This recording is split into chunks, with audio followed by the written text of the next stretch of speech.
శ్రీ నన్న అదే ఇట్లా వచ్చినప్పుడు శ్రీ నన్నపనేని రాజశేఖర్ గారి జ్వాలామణులలోని 40 కథల్లో ఇవాళ 35వ కథ రాణి గైడెన్ల గురించి తెలుసుకుందాం. రాణి గైడెన్లు ఆమె పేరు.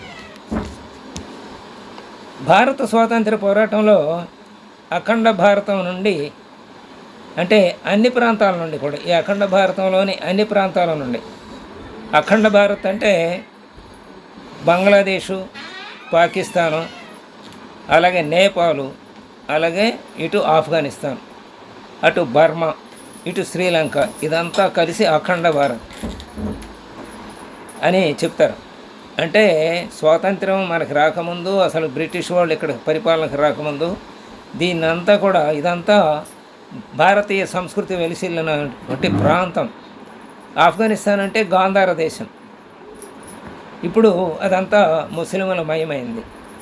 అలా చూసుకుందుకని అఖండ భారత్. ఈ స్వాతంత్ర పోరాటంలో అఖండ భారతదేశంలో అన్ని ప్రాంతాల నుంచి ప్రజలు పాల్గొన్నారన్నమాట.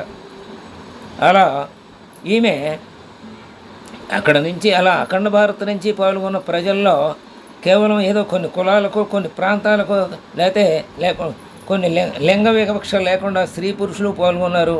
అలాగే జాతి మత భేదాలు లేకుండా అన్ని ప్రాంతాల నుంచి ఈ స్వాతంత్ర పోరాటంలో పాల్గొన్నారు.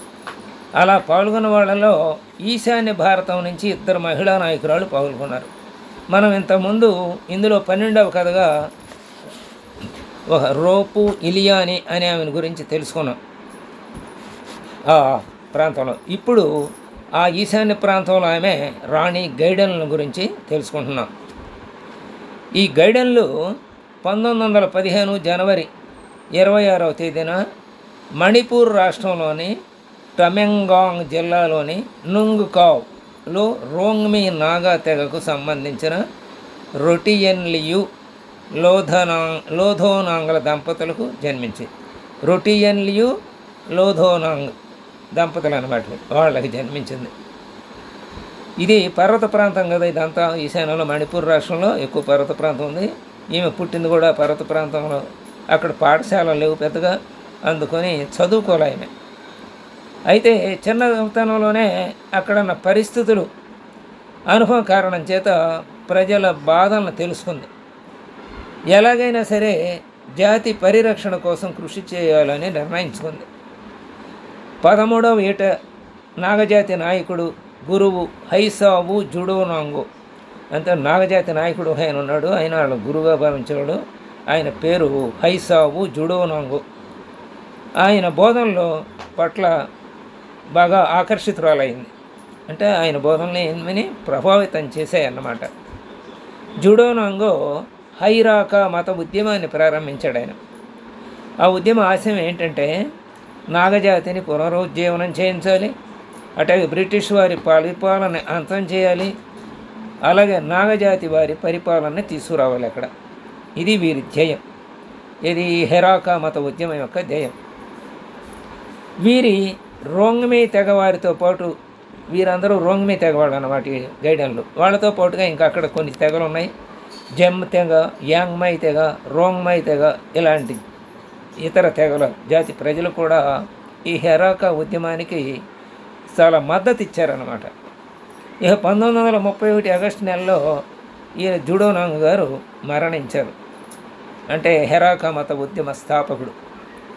అప్పుడు ఆయన వారసురాలిగా ఆ ఉద్యమానికి బాధ్యతలు ఈమె స్వీకరించింది. ఎవరు? గైడెన్లు, రాణి గైడెన్లు స్వీకరించిందన్నమాట. గెరిల్లా దళ నాయకులయ్యారు.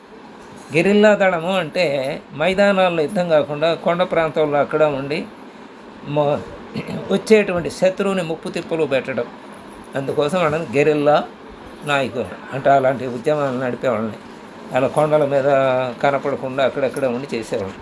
ఆ గెరిల్లా ఉద్యమంలో పోరాడిన అందులో అనుభవం శివాజీ కూడా బాగా సంపాదించాడు. ఆ శివాజీనే ఉత్తర వియత్నాంలో స్వాతంత్ర పోరాటానికి అమెరికా మీద పోరాడి విజయం సాధించుకున్నవాడు ఉత్తర వియత్నాం వాళ్ళు. వారి మంత్రి ఒకసారి మన దేశానికి వచ్చింది. ఆమె ఇక్కడికి వచ్చిన తర్వాత శివాజీ బొమ్మ ఎక్కడుంది అని అడిగింది. అక్కడ మరి బొంబాయిలో పలానా చోట ఉంది కదా అని తీసుకువెళ్ళారు అక్కడికి. అక్కడ ఆమె ఏం చెప్పిందంటే, మేము మా స్వాతంత్ర పోరాటంలో మేము స్వాతంత్రం పొందటానికి కారణం గెరిల్లా ఉద్యమం. ఆ గెరిల్లా ఉద్యమానికి ప్రేరణ ఇచ్చింది మాకు శివాజీ గారు. ఆయన నుంచే మేము ఈ గెరిల్లా పోరాటాన్ని మేము స్ఫూర్తి పొందాము. అలా దాన్ని కొనసాగిస్తూనే మేము మా స్వాతంత్రాన్ని అమెరికా వాళ్ళ నుంచి సాధించుకున్నామని చెప్పి ఆ మంత్రి గారు చెప్పింది.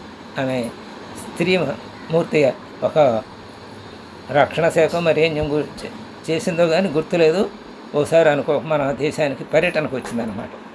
అలా ఈమె కూడా గెరిల్లా దళ నాయకురాలైంది. అంటే సాధారణమైన సైనికులు మామూలు ప్రాంతాల్లో, మైదాన ప్రాంతాల్లో బాగా యుద్ధం చేస్తారు. అలా ఈ కొండ కోణంలో అలాంటి చోట్ల చేయటం కష్టం వాళ్ళకి. వీళ్ళు కొండ కోణంలో శిక్షణ బాగా పొంది అక్కడ బాగా తరిఫీదవుతారు కాబట్టి వీళ్ళని అక్కడ జయించడం మామూలు మైదాన ప్రాంతాల్లో వాళ్ళకి కష్టం అన్నమాట. అందుకనే ఆ ప్రాంతాల్లో బాగా శిక్షణ పొందిన వాళ్ళకి గెరిల్లా దళాలు అంటుంటారు. అలా ఈ గెరిల్లా దళాలని బాగా తయారు చేశారు. అందులో ఆమె నాయకురాలైంది కదా. ఆ తర్వాత ఇక వీళ్ళ మీద పోరాటానికి, బ్రిటిష్ వాళ్ళ మీద పోరాటానికి సన్నద్ధమై దాన్ని ఉధృతం చేసింది. ఈ సాంప్రదాయకంగా నాగాజాతి సంస్కృతి సాంప్రదాయాలను కాపాడుకోవాలని తన అనుచరులందరికీ బోధించేది. మన సంస్కృతిని పూర్తిగా చెడగొట్టి వాళ్ళ సంస్కృతిని మన చేత ప్రేమగా ఆచరించేట్టు చేయటమే కదా బ్రిటిష్ వాళ్ళు అసలు పన్నాగం. అందులో వాళ్ళు చాలా వరకు విజయమే సాధించారు. అందుకే మన వస్త్రధారణ చూడండి, వాళ్ళ పట్టణాల్లో ఏంటి, పల్లెల్లో ఏంటి, అన్ని చోట్ల కూడా చివరికి చిరిగిన వస్త్రాలు మనకు ఫ్యాషన్ అయినాయి ఇవాళ. అలాగే మహాత్ముని బోధనలను అనుసరించారు వీళ్ళు. బ్రిటిష్ పాలన అధికారులు ప్రజల మీద సామూహిక పన్నులు విధించారు. అంటే ఒక రకమైన పన్ను కాదు, చాలా రకాల పన్నులు విధించారు సామూహికంగా, అంటే బోల్డ్. మరి అప్పుడు ఏం చేశారు మన వాళ్ళు, సహాయ నిరాకరణని చెయ్యాలి అనుకున్నారు. అందుకని పన్నులు కట్టవద్దని ప్రజలందరికీ ఈ ఉద్యమకారులు చెప్పారు. అలాగే గైడన్లు వీళ్ళందరికీ పన్నులు కట్టొద్దని వీళ్ళందరిలో ప్రచారం చేస్తోంది ప్రజల్లో. కాబట్టి ఈమెను వదిలేస్తే లాభం లేదని చెప్పి బ్రిటిష్ వాళ్ళు అప్పుడు ఇక ఈమెని అరెస్ట్ చేయడానికి ఆమె మీద బెటాలియన్ పంపించారు. అస్సాం రైఫిల్స్ అనే 3వ దళాన్ని, అలాగే 4వ బెటాలియన్ని ఎవరప్పుడు అస్సాం గవర్నర్ పర్యవేక్షణలో జరిగిందనమాట. అస్సాం గవర్నర్ పర్యవేక్షణలో డిప్యూటీ కమిషనర్ ఉన్నాడు అక్కడ, జేపీ మిల్స్ అని. ఆయన వీళ్ళ మీదకి దండయాత్రకి ఈ రైఫిల్స్ని, అస్సాం రైఫిల్స్ 3వ దళాన్ని, 4వ బెటాలియన్ని పంపించాడు. ఈశాన్య భారతం చక్కగా వృక్షాలతో, పచ్చడి వృక్షాలతో నిండి ఉంటుంది. అక్కడ కలపతో ఇల్లు కట్టుకుంటారు ఎక్కువ, కోటలు కూడా అలాగే నిర్మిస్తారు. అందుకని ఈ పోరాట యోధులందరూ కూడా వాళ్ళ కోసం ఒక కోటను కట్టుకుంటున్నారు ఈ ఉద్యమకారులంతా. ఆ సమయంలోనే బ్రిటిష్ వారి ఆధ్వర్యంలో అక్కడ దాడి జరిగిందనమాట. అప్పుడు గైడెన్లు తప్పించుకుంది. వీరిని పట్టిస్తే 10 సంవత్సరాల పాటు ఆ ఊరి వారికి పన్ను రద్దు చేస్తామని ఆంగ్లేయులు ఆశ చూపారు. అంటే ఏ ఊరి వాడైనా సరే పట్టించారనుకోండి, ఆ ఊరు మొత్తంలో వాళ్ళకి వేసే పన్నులన్నీ 10 సంవత్సరాల పాటు వేయము అన్నారనమాట. చివరికి ఒక దేశం ఉంటారు కదా, ఎప్పుడు డబ్బులు కాసిపడే వాళ్ళు ఎప్పుడు ఉంటారు, అప్పుడు ఎప్పుడు వాళ్ళని ఎప్పుడూ ఒక కంట కనిపెడుతూనే ఉండాలి. అందుకనే గూఢచారులు ఎప్పుడు పనిచేస్తుంటారు. అలాగే ప్రజాభిప్రాయాన్ని తెలుసుకోవడానికి ఆనాడు రాముల వారు అయోధ్యలో గూఢచారిని నియమిస్తే అందులో భద్రుడనే గూఢచారే ఆ రజకుడు చెప్పినటువంటి నిందాపూరిత వాక్యాన్ని తీసుకొచ్చి రాముల వారికి తెలియపరిస్తే ఆ రాముల వారు అప్పుడు సీతమ్మ గారిని అడవి పంపాడని మనకు తెలుసు కదా. కాబట్టి అప్పుడు ఉన్నారు, ఇప్పుడు ఉన్నారు గూఢచారులు, అప్పుడు ఉంటారు. నిందాపూరితమైన వాక్యాలు పలికే వాళ్ళు ఇప్పుడు ఉంటారు. అయితే నిజము అబద్ధము అన్నీ తెలుసుకుని జాగ్రత్తగా పరిపాలన చేయటం అంటే కత్తి మీద సాము లాంటిది కదా. కాబట్టి అలా బ్రిటిష్ వాళ్ళు తమ రక్షణ కోసం ఇప్పుడు ఉంటారు, డబ్బులు వెదజల్లుతారు.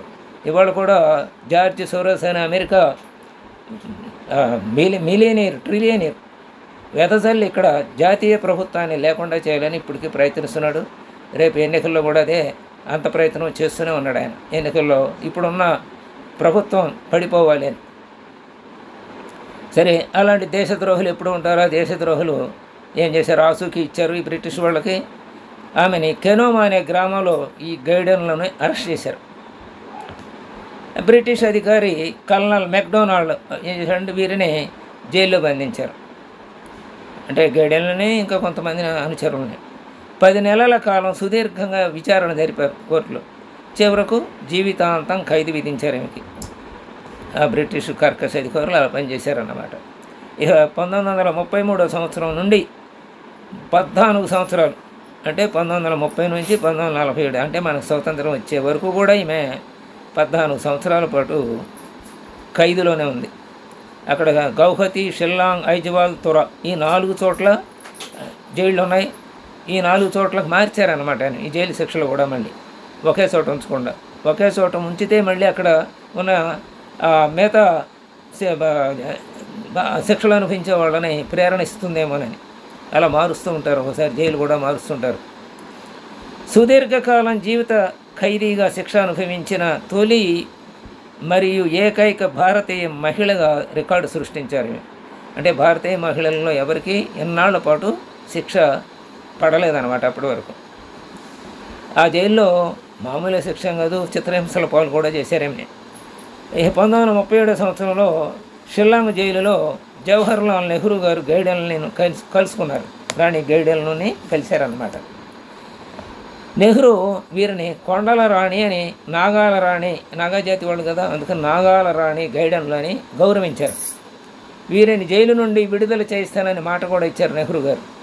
అయితే నెహ్రూ బ్రిటిష్ ప్రతినిధి లేడీ ఆస్టర్ అని ఆమెను కలిశారు. గైడెన్లోనే జైలు నుంచి విడుదల చేయమని ఉత్తరం రాసి అభ్యర్థించారు కూడా నెహ్రూ గారు. అయితే గైడెన్లు కనుక విడుదలైతే తమకు ఇబ్బందులు ఎదురవుతాయని తెలియజేసి తిరస్కరించారనమాట. అంటే స్వతంత్రం 30 ఏళ్ళు కదా ఈయన అభ్యర్థించింది, అందుకని వాళ్ళు బ్రిటిష్ వాళ్ళు తిరస్కరించారు, విడుదల చేయలేమని. బ్రిటిష్ అధికారులు 1946లో భారతదేశంలో తాత్కాలిక ప్రభుత్వం ఏర్పాటు చేశారు. నెహ్రూ ఆదేశాల మేరకు గైడెన్లని జైలు నుంచి అప్పుడు విడుదల చేశారు. తమ వారిని రక్షించడంలో 1960లో అజ్ఞాతవాసంలోకి వెళ్ళారన్నమాట. తర్వాత వీరు విమ్రాప్ అనే గ్రామంలో తమ్ముడితో కలిసి నివసించారు ఈ గైడెన్లు గారు. 1960లో అజ్ఞాతంలోకి వెళ్ళారు. అలాగే 1966 వరకు తమ జాతి ప్రజల శ్రేయస్సు కోసం శాంతియుతంగా కృషి చేశారు.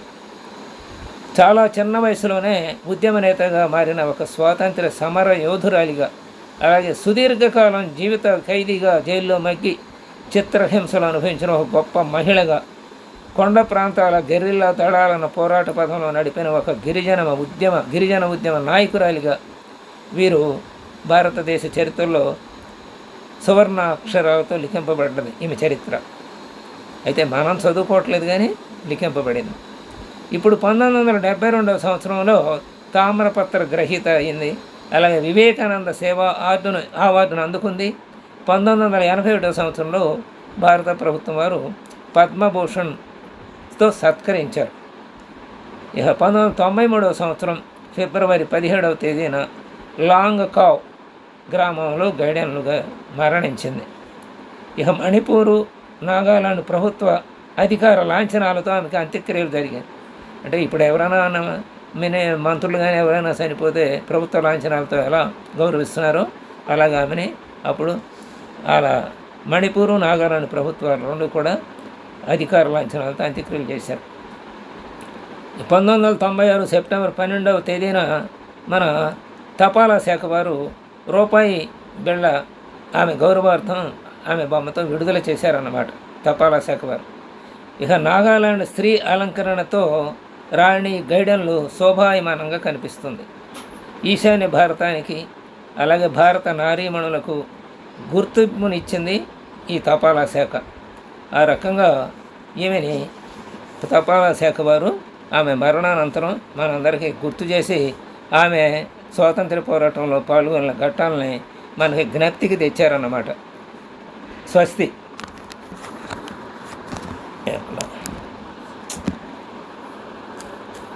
ఏంటిది?